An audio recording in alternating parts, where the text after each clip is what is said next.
Voilà, j'aimerais vous apporter un message ce matin qui est sur mon cœur depuis que je suis allé au refuge, apporter une série de prédications qui s'intitule « Préparons le règne, préparons-nous au règne qui vient ».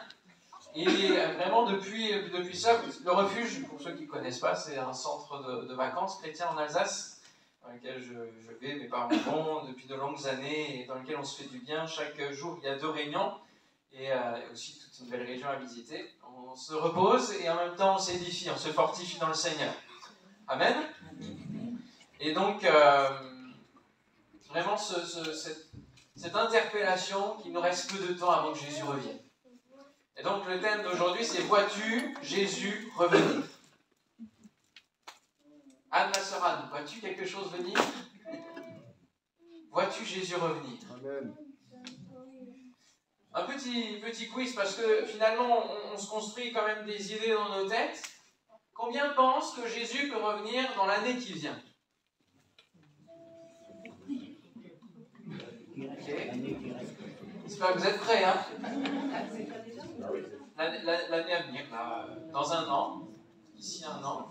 S'il y en a qui pensent que ça va être plus d'ici 5 ans. N'ayez pas peur, il n'y a pas de mauvaise réponse, pas de réponse, on n'a pas la réponse. Ok, et d'autres qui se disent, non, il y a encore pas mal de choses à accomplir d'ici une dizaine d'années. Parmi les plus jeunes, parce qu'il y en a qui veulent vivre des choses avant. Hein. Eh oui. Alors on va lire un premier texte. On va aller dans Matthieu chapitre 16, verset 2. Matthieu 16, verset 2. C'est Jésus qui va parler, notamment aux pharisiens, et puis aux disciples qui sont là aussi, et tous ceux qui sont autour de lui. Matthieu chapitre 16, verset 2. Vous avez votre Bible ce matin. S'il y a des personnes à côté de vous qui n'en ont pas, n'hésitez pas à partager, même si sur l'écran c'est affiché. Jésus leur répondit, le soir, vous dites, il fera beau. Pourquoi? Car vous regardez, le ciel est rouge. Et le matin, il y aura de l'orage aujourd'hui, car le ciel est d'un rouge sombre. Vous savez discerner l'aspect du ciel, et vous ne pouvez discerner les signes des temps. Bon, un petit pic là de la part de Jésus, hein? Alors en Normandie, nous, on est habitués et on apprend à regarder le ciel pour connaître la météo de l'heure, des jours à venir. Hein, on regarde le baromètre, mais on regarde le ciel pour regarder et voir, savoir un petit peu ce qui vient devant nous, comme temps, comme météo. Et nous sommes invités, de la part du Seigneur, à regarder la météo aussi spirituelle. La météo de ce monde, en regardant les signes qui s'accomplissent, les signes des temps, dit Jésus, et qui sont décrits dans la parole de Dieu. Et à plusieurs moments dans la parole de Dieu, il y a cette invitation, notamment dans les épîtres, bien sûr, parce que les apôtres, eux, ils avaient vécu la résurrection, donc ils savaient qu'ils étaient passés d'un autre côté. Jésus est ressuscité, donc on était entré dans une nouvelle ère, et alors Jésus allait revenir, même de leur temps, ils le pensaient. Parce que les choses s'accéléraient tellement, il y avait tellement d'événements concernant une haine des chrétiens qu'ils se disaient, mais les choses s'accomplissent et Jésus va revenir. Et donc il y a cette invitation perpétuelle à nous préparer, à veiller, à regarder les signes des temps.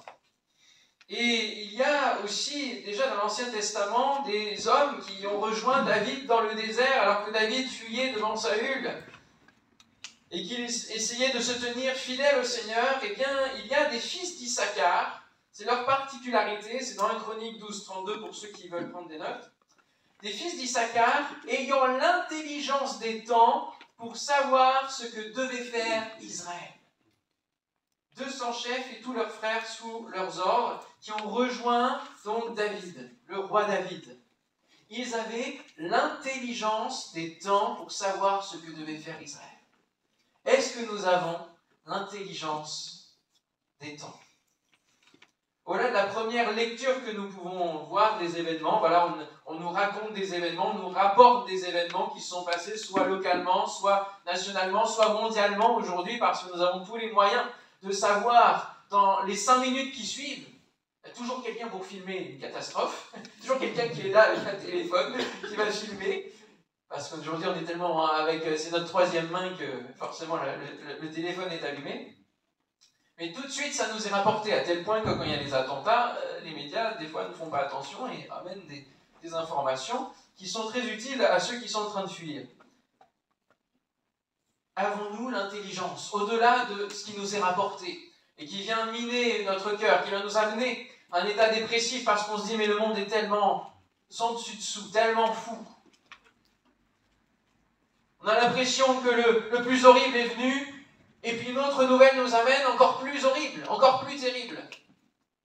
Avons-nous cette intelligence d'avoir pour repère la parole de Dieu et d'avoir la lecture de ces événements en mettant la parole de Dieu entre nous et les événements, et de voir ainsi que la parole de Dieu s'accomplit, et que ces événements que nous voyons, eh bien, ne sont pas anodins, ne sont pas venant du hasard, mais les choses s'accomplissent selon un plan qui est écrit de toute éternité ici, et que nous avons entre les mains.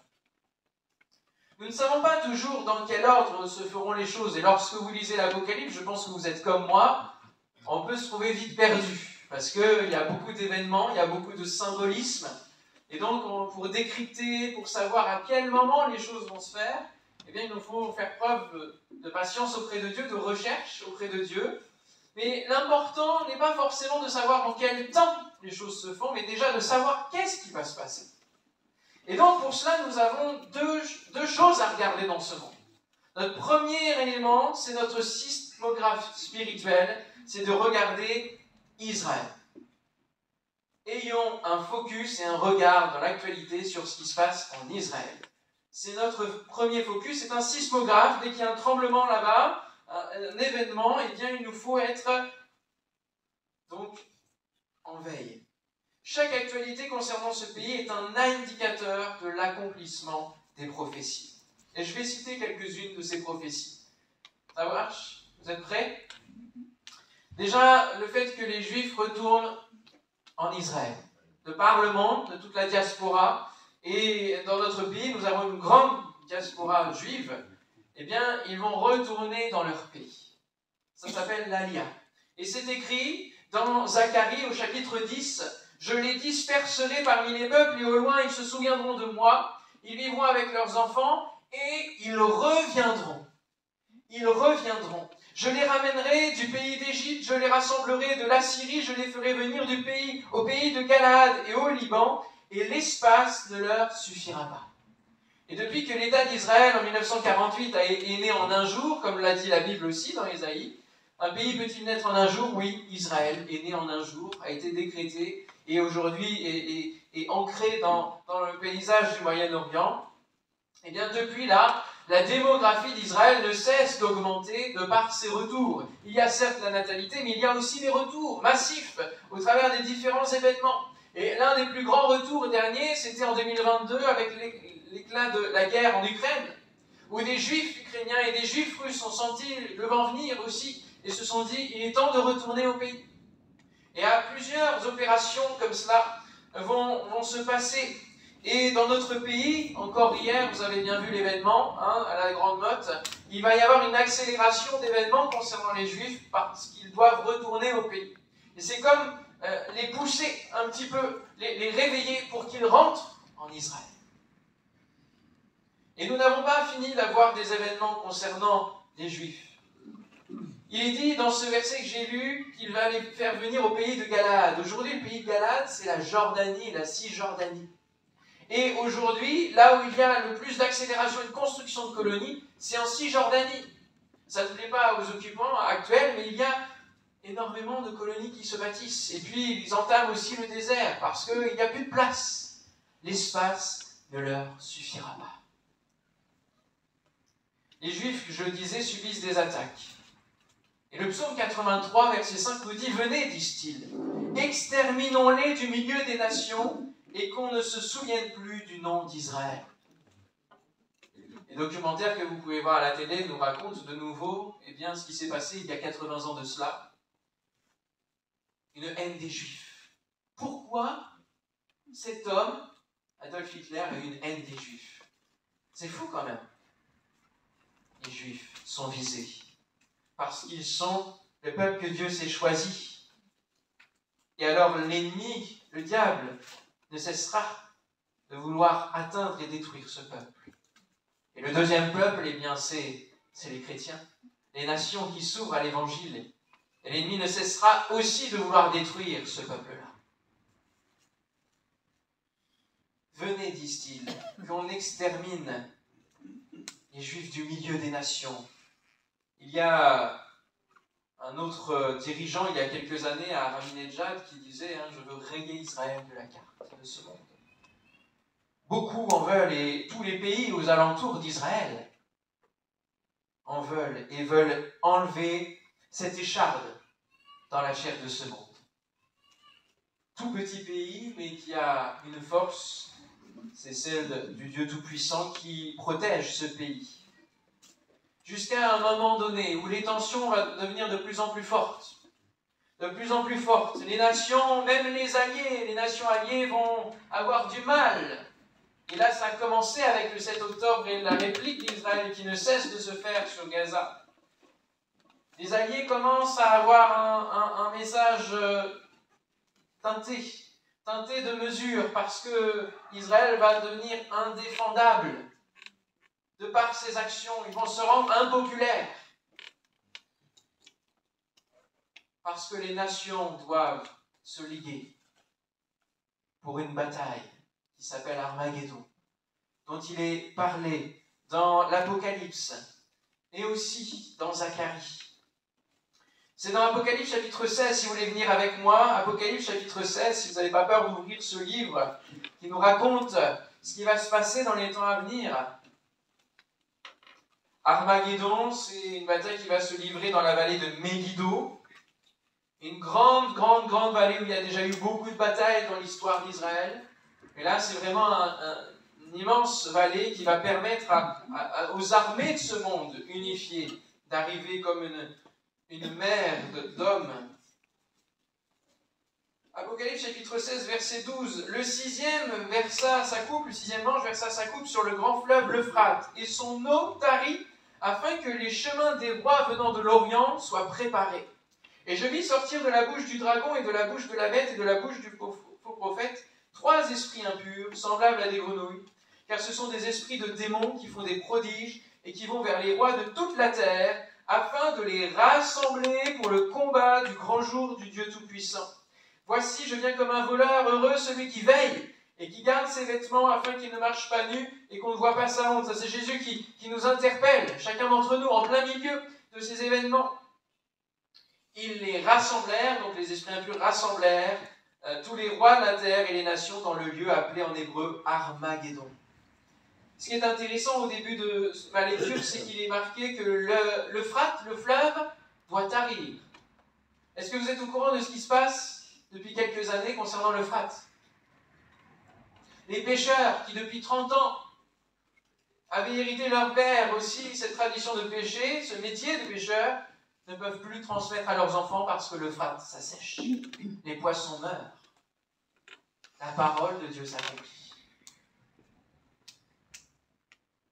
Ce ne peut pas être un complot, c'est un fait qui se met en place, même si la Turquie fait des barrages, complot, récupère, bref, l'Euphrate s'assèche. C'est un fait que l'apôtre Jean, qui a vécu et qui a écrit ces choses vers l'an 90 après Jésus-Christ, donc c'est quand même un bien bout de temps, avait vu. Et aujourd'hui, nous pouvons nous le voir de nos propres yeux.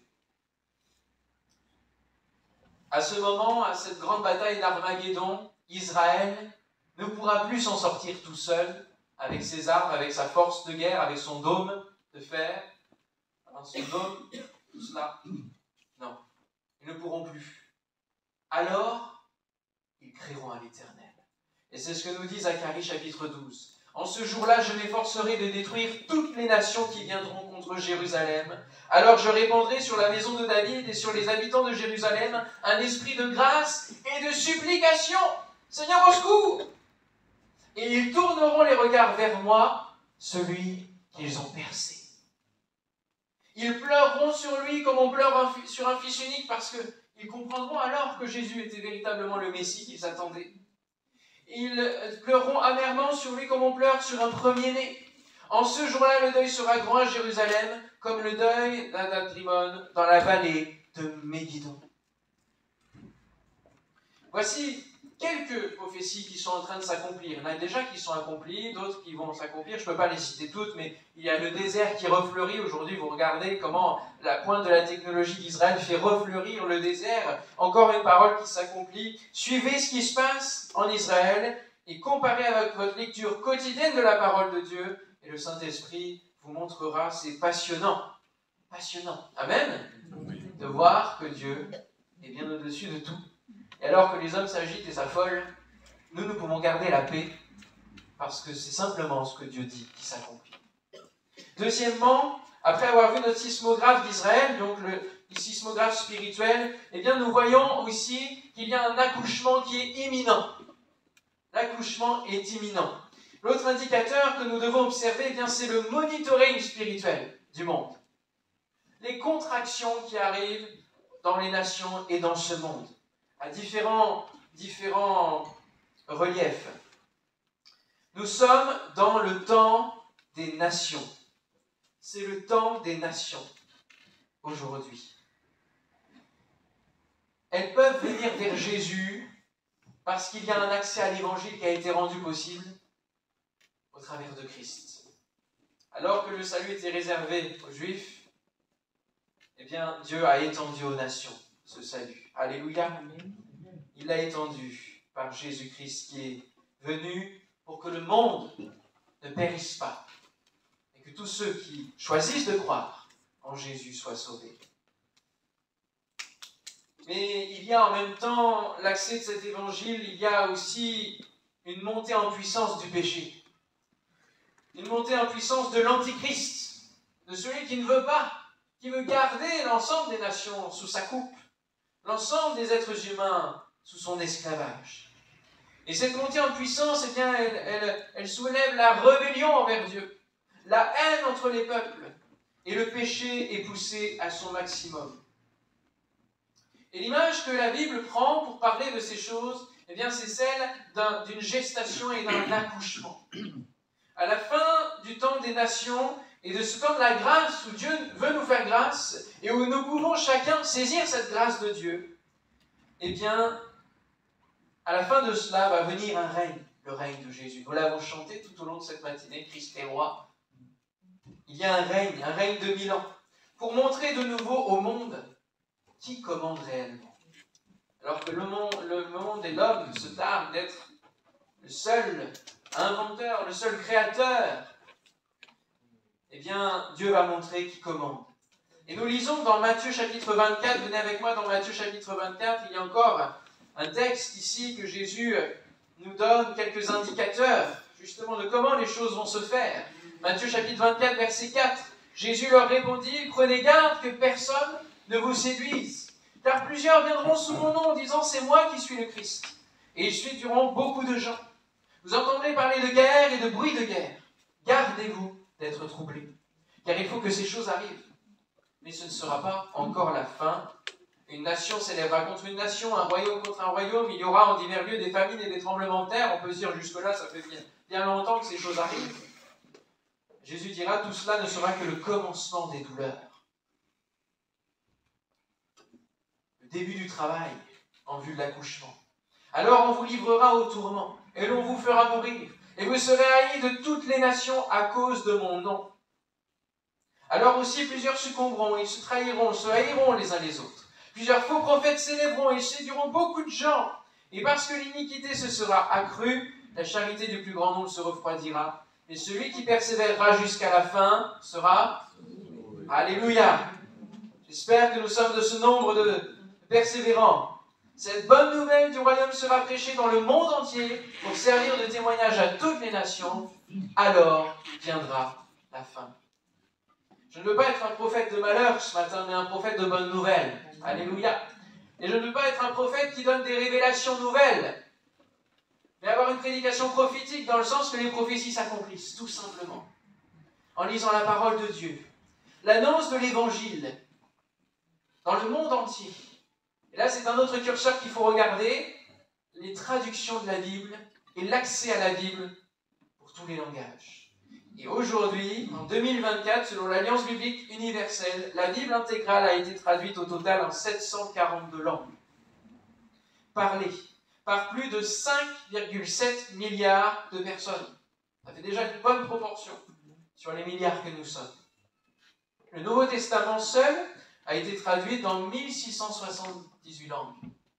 Donc il y a encore 3000 et quelques dialectes qui sont en cours de traduction. Ça avance, ça s'accélère. Et avec les progrès technologiques, nous pouvons aller beaucoup plus vite dans la traduction de la Bible. Il nous est parlé de famine, de tremblements de terre, catastrophes naturelles. Quand nous regardons les catastrophes naturelles, les statistiques qui nous sont données, le réchauffement climatique, eh bien, ça augmente. Et ça dépasse même les prévisions de tous les spécialistes. Ça va beaucoup plus vite que ce qui est estimé en termes d'années. Les cyclones dévastateurs, les méga-feux, aujourd'hui, les inondations monstres, toutes ces choses s'accélèrent. Et sont de plus en plus nombreuses, de plus en plus fortes, comme les contractions d'une femme en travail. Et Romains 8, verset 22 nous dit « Or nous savons que jusqu'à ce jour, la création tout entière soupire et souffre les douleurs de l'enfantement. » La suite de cette image nous est évoquée dans 1 Thessaloniciens chapitre 5, verset 1-3, qui nous dit « Pour ce qui est des temps et des moments, vous n'avez pas besoin, frères, qu'on vous en écrive.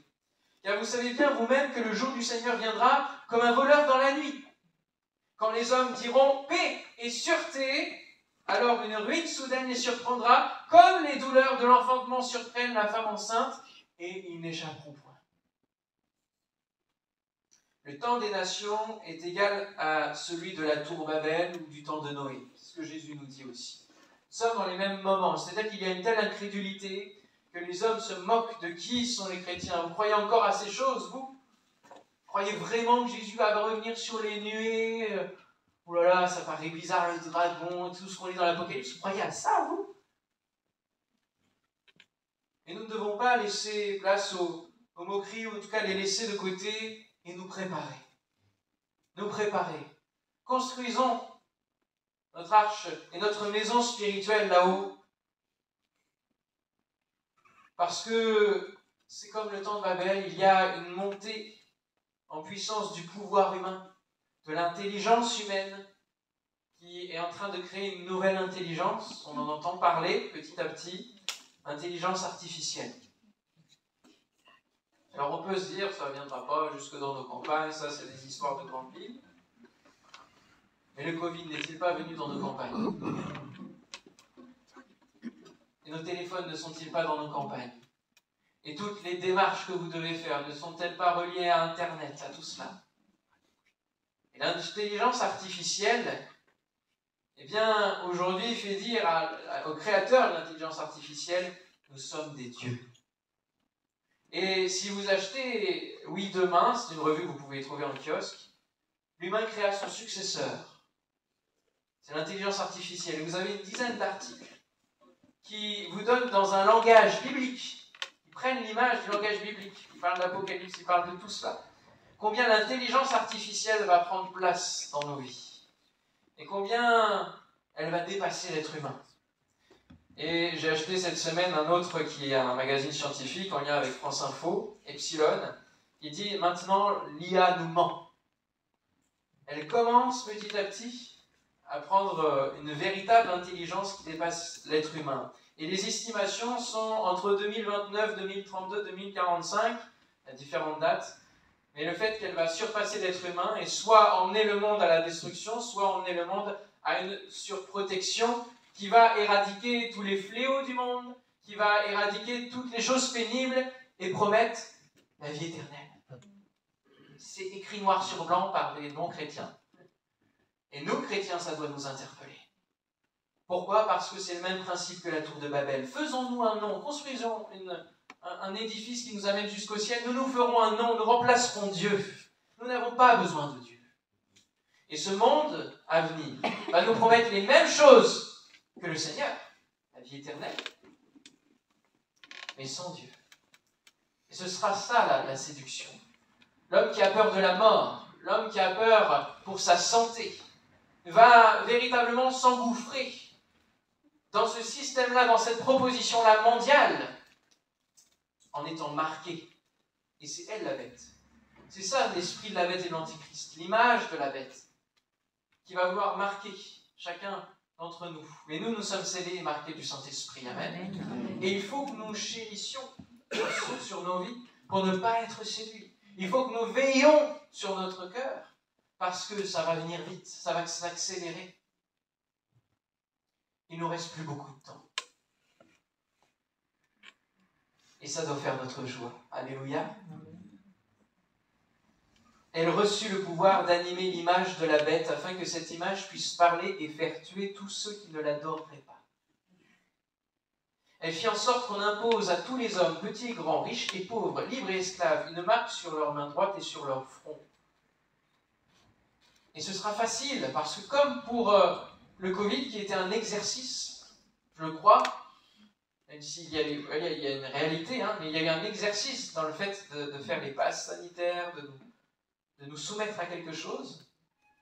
C'était un exercice de préparation, de se positionner. Est-ce que nous acceptons de se mettre sous cette autorité-là, ou est-ce que nous n'acceptons pas, et alors nous sommes exclus de la société? Ainsi, personne ne pouvait acheter ni vendre sans avoir la marque, c'est-à-dire le nom de la bête ou le nombre de son nom. Ça, c'est Apocalypse 13. Alors, nul ne sait ni le jour ni l'heure. C'est comme pour un accouchement. On peut prévoir une date, mais on ne sait pas ce que ça deviendra. À quel moment ça arrivera, ni à quelle heure. Mais nous pouvons estimer des temps. Nous pouvons estimer des années proches. Alors, que devons-nous faire? Et qu'est-ce qui nous attend, nous, en tant que chrétiens? Si on lit la suite de 1 Thessaloniciens 5, parce que Dieu est là, non pas pour nous effrayer. Bien sûr, ça peut nous dire, oh là là, c'est impressionnant, c'est l'avenir, on ne connaît pas l'avenir. Bien si, on connaît l'avenir, et justement, ça doit nous donner la paix. Et le discours de Dieu, c'est justement de pouvoir donner aussi la paix et l'équilibre. Ce n'est pas pour nous effrayer, mais pour nous amener à savoir quoi faire pour notre génération. Et nous amener à fixer nos yeux sur Jésus qui revient. En fait, on fait comme une alternance. On regarde Israël et le monde et on regarde Jésus. 1 Thessaloniciens 5, verset 4 nous dit « Mais vous, frères, vous n'êtes pas dans les ténèbres pour que ce jour vous surprenne comme un voleur. Vous êtes tous des enfants de la lumière et des enfants du jour. Nous ne sommes point de la nuit ni des ténèbres. Alléluia. Parce que nous avons rencontré celui qui est la lumière du monde. Et nous le sommes aussi. Alors ne dormons donc point comme les autres, mais veillons et soyons sobres. Car ceux qui dorment, dorment la nuit, et ceux qui s'enivrent la nuit. Mais nous qui sommes du jour, soyons sobres, ayant revêtu la cuirasse de la foi et de la charité, ayant pour casque l'espérance du salut. Car Dieu ne nous a pas destinés à la colère. Nous allons être enlevés par le Seigneur pour ne pas vivre les fléaux qui vont s'abattre sur le monde, qui seront la juste rétribution de Dieu et l'expression de sa colère. Mais nous sommes destinés à l'acquisition du salut par notre Seigneur Jésus-Christ qui est mort pour nous, afin que soit que nous veillions, soit que nous dormions, que nous soyons morts en fait, déjà, nous vivions ensemble avec lui. C'est pourquoi exhortez-vous réciproquement et édifiez-vous les uns les autres. Comme en réalité vous le faites. Nous vous prions, frères, d'avoir de la considération pour ceux qui travaillent parmi vous, qui vous dirigent dans le Seigneur et qui vous exhortent. Ayez pour eux beaucoup d'affection à cause de leur œuvre. Soyez en paix entre vous. Nous vous en prions, frères. Avertissez ceux qui vivent dans le désordre. Consolez ceux qui sont abattus. Supportez les faibles. Usez de patience envers tous. Prenez garde que personne ne rende à autrui le mal pour le mal, mais poursuivez toujours le bien, soit entre vous, soit envers tous. Soyez toujours joyeux. Priez sans cesse. Rendez grâce en toutes choses, car c'est à votre égard la volonté de Dieu en Jésus-Christ. N'éteignez pas l'esprit, ne méprisez pas les prophéties, mais examinez toutes choses, retenez ce qui est bon, abstenez-vous de toute espèce de mal. Voilà notre cahier des charges de ce que nous devons faire pour la fin des temps. à partir de ce moment même. Plusieurs impératifs qui nous sont donnés et qui décrivent la vie chrétienne. Et parfois on se dit, Seigneur, des fois j'ai des personnes qui me disent, je ne sais pas quelle est la volonté de Dieu pour ma vie. Alors je comprends ce qu'ils veulent dire, la volonté spécifique, dans quel domaine, comment ma vie, personnellement, avec les talents qu'il m'a donnés, les capacités qu'il m'a données, je peux servir Dieu. Mais la volonté générale, c'est déjà ça qu'il faut mettre en place. Ce que nous dit la parole de Dieu. Soyez toujours joyeux, priez sans cesse, rendez grâce en toutes choses. Tous ces impératifs-là sont des ordres de mission pour nous. Pratiquez le bien, poursuivez même le bien. N'éteignez pas l'esprit. Il ne s'agit donc pas de nous enfermer en ermite en attendant que Jésus vienne nous chercher. Non, non, non, non, pas du tout. Mais de pouvoir nous exhorter les uns les autres. Et d'où l'importance de l'Église qui est appelée hors de l'esprit du monde. Nous sommes dans le monde, mais nous ne sommes plus du monde. Et donc nous devons nous encourager à tenir bon, alors que l'un peut être séduit par rapport aux faiblesses qui sont dans son cœur, que l'autre peut être atteint par l'épreuve de l'ennemi. Nous sommes l'Église, la famille, qui se soutient, qui s'encourage. Alléluia. Qui prend des nouvelles dans la semaine les uns des autres. Non pas pour faire une division et faire une autre Église, ça sert à rien. Non. Mais qui prend des nouvelles parce qu'on aime son frère, on aime sa sœur. Donc on s'inquiète de sa santé physique, spirituelle, morale. Et on recherche le bien. Ensemble, on cultive la joie. Ensemble, on prie. Alléluia. S'exhorter les uns les autres pour cultiver l'espérance du retour de Christ. Parce que nous avons vite fait, dans nos préoccupations quotidiennes, d'oublier cet élément important, que nous nous préparons pour le retour de Jésus. C'est nous rapprocher dans l'amour fraternel, témoigner par l'amour que nous avons les uns pour les autres, que nous sommes vraiment des disciples de Christ. C'est à cela que le monde va voir. Parce que l'amour, on l'a lu, quand le monde va se refroidir, le péché va augmenter, et donc nous allons faire la différence par l'amour qui va se dégager les uns envers les autres. Alléluia. C'est vivre dans la joie, pratiquer le bien, rechercher la vie de l'esprit, se prioriser sur nos armes spirituelles pour tenir bon. Oui, Jésus revient. Jésus revient. Et je lirai un autre texte qui est dans Romains 13, verset 9, qui dit « Tu aimeras ton prochain comme toi-même ». L'amour ne fait point de mal au prochain. L'amour est donc l'accomplissement de la loi. Dieu a accompli les prophéties et nous accomplissons la loi. Chacun son travail. Cela importe d'autant plus que vous savez en quel temps nous sommes. C'est l'heure de vous réveiller enfin du sommeil. Ceux qui dorment là. Réveillez-vous. Car maintenant le salut est plus près de nous que lorsque nous avons cru. La nuit est avancée, le jour approche. L'étoile du matin arrive bientôt. Dépouillons-nous donc des œuvres des ténèbres et revêtons les armes de la lumière. Marchons honnêtement comme en plein jour, loin des excès de l'ivrognerie, de la luxure, de l'impudicité, des querelles et des jalousies. Ce n'est plus le temps de prendre le temps d'aller faire querelle avec quelqu'un d'autre. Ce n'est plus le temps d'aller s'occuper à des futilités. Nous sommes appelés à racheter le temps et à faire que chacune des minutes que Dieu nous accorde, et s'il nous les accorde, c'est que nous avons des choses à faire ici. C'est que nous avons des choses à vivre ici, en son nom.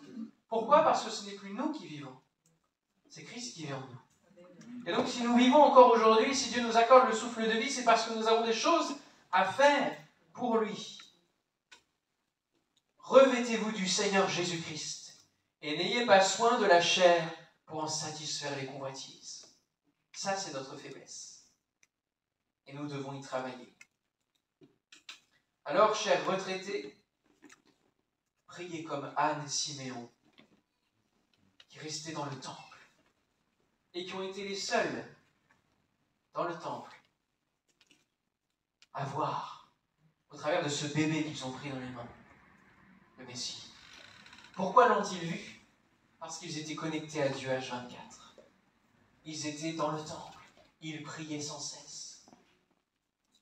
Soyez ces intercesseurs. Passez des heures que Dieu vous offre dans la prière.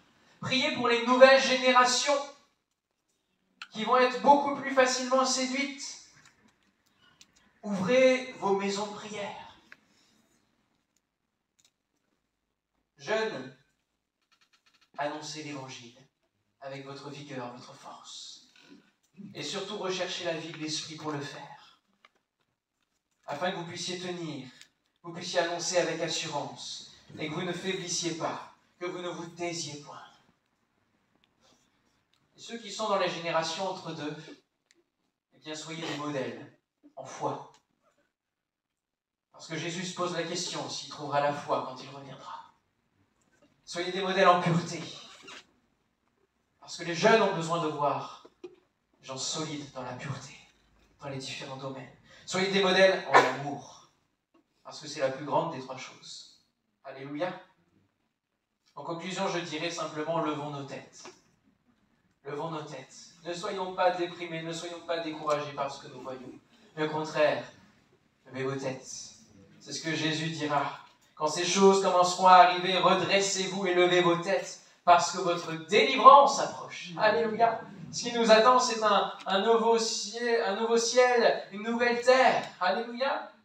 Où il n'y aura plus ni deuil, ni larmes, ni toutes ces choses. Alors faisons déjà tomber ces choses dans nos vies. Laissons le deuil de côté.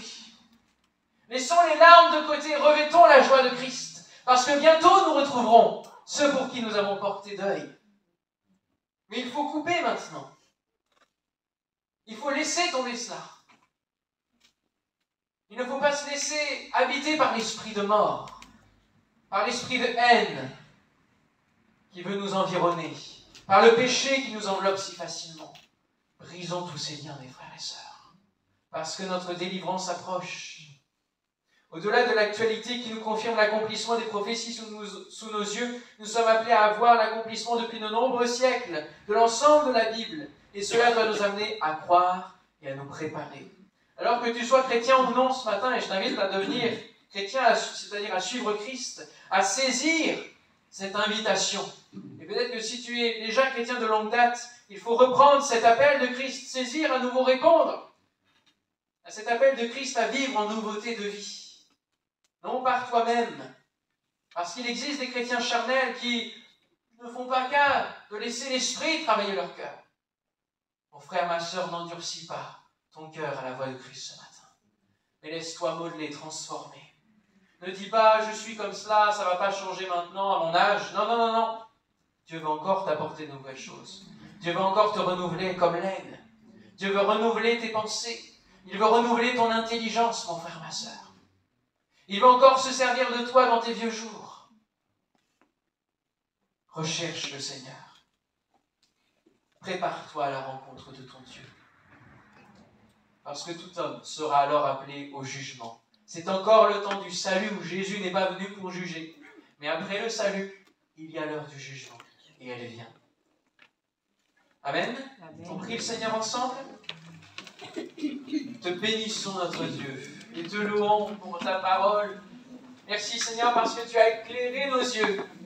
Tu as ouvert nos oreilles spirituelles, notre cœur n'a pas été insensible et ta parole est tombée dans une bonne terre. Et nous avons dit oui à Christ. Même si cela doit nous amener la haine du monde. Même si cela doit nous amener la persécution peut-être à venir. Seigneur, nous voulons choisir ce bon chemin. Le chemin de la vie éternelle mais la vraie. Le chemin de l'éternité avec toi. Oui, nous acceptons que tu règnes sur le trône de nos cœurs. Oui, nous renonçons à régner nous-mêmes. Et nous jetons nos couronnes à tes pieds. Nous te reconnaissons pour roi dans nos vies. Merci Seigneur de poser ta main, Seigneur, sur chacun d'entre nous, sur chaque personne qui se trouve dans ce lieu, tous ceux qui écouteront ensuite sur Internet. Seigneur, afin que nous puissions saisir cet appel et que nous soyons pas endurcis, mais que nous puissions laisser cet appel travailler nos cœurs. Nous puissions, Seigneur, saisir véritablement ton appel ce matin. Au nom de Jésus. Donne-nous, Seigneur, ce discernement. Donne-nous de veiller, donne-nous d'être sobres, de ne pas aller à des choses futiles, de ne pas commencer à construire des empires dans ce monde, dans nos propres vies. Seigneur, nous voulons veiller sur nos passions, sur nos faiblesses, sur le péché qui nous enveloppe si facilement. Nous voulons le laisser de côté. Nous voulons laisser les morts ensevelir leurs morts. Nous voulons choisir la vie. Nous voulons, Seigneur, vivre un renouveau en toi. Je prie véritablement qu'il y ait un renouveau qui se passe dans les cœurs ce matin. Au nom de Jésus, par la puissance de ton esprit. Viens encore nous marquer de ce sceau. Alléluia. Viens, Saint-Esprit, répandre l'amour de Dieu dans nos cœurs, Seigneur. Viens faire ton œuvre en nous, nous t'en prions, Seigneur. Nous voulons avoir faim et soif de toi. Nous voulons nous attacher à toi. Nous voulons nous rapprocher de toi. Alléluia. Encore un peu plus ce matin, afin de tenir bon, afin de persévérer jusqu'à la fin et être sauvé par toi. Au nom de Jésus, merci d'être venu nous chercher à la croix, Seigneur mon Dieu, tu t'es offert. Et merci parce que tu reviens bientôt. Oh, à toi la gloire, Seigneur.